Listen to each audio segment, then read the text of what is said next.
Geografia da resistência, territórios étnico-culturais.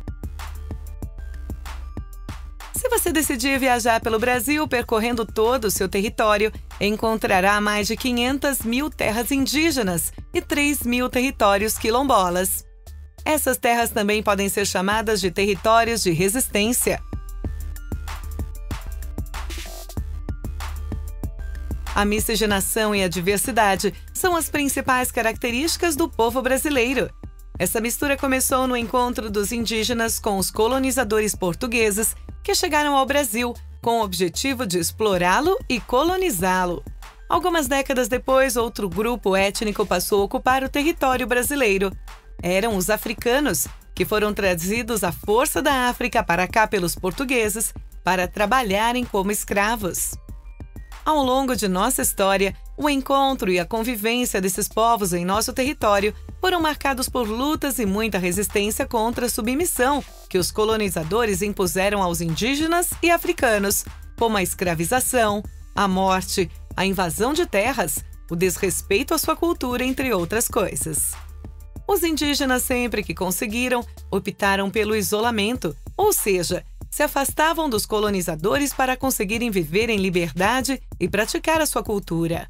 O mesmo aconteceu com os africanos, que durante o período de escravidão no Brasil, criaram os quilombos, que constituíam locais de refúgio dos negros escravizados, onde eles resgatavam sua liberdade, suas tradições, falavam a própria língua, praticavam seus rituais religiosos, mantinham suas relações com o trabalho na terra e o cultivo de alimentos, além de criarem sistemas de organização social próprios.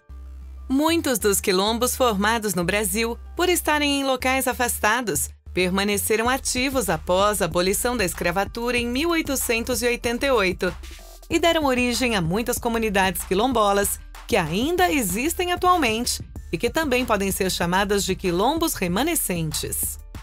O Quilombo dos Palmares foi o maior, mais duradouro e mais organizado quilombo existente no Brasil, liderado por Zumbi dos Palmares, ícone máximo da luta quilombola no Brasil.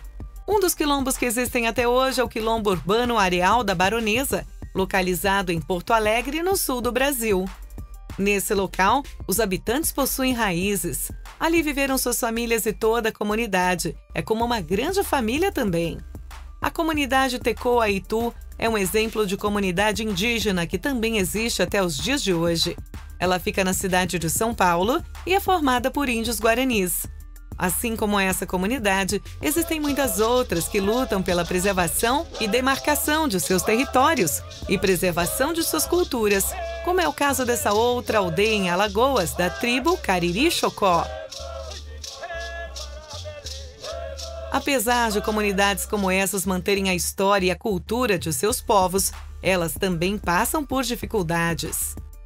Muitas vezes, seus territórios não são respeitados e, além de seus territórios, suas culturas também vivem em constante ameaça.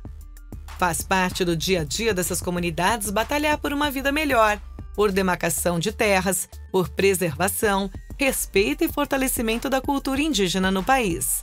Assim, são os territórios étnico-culturais, locais de resistência e luta por preservação, memória ancestral e cultivo das tradições culturais e religiosas de seus povos.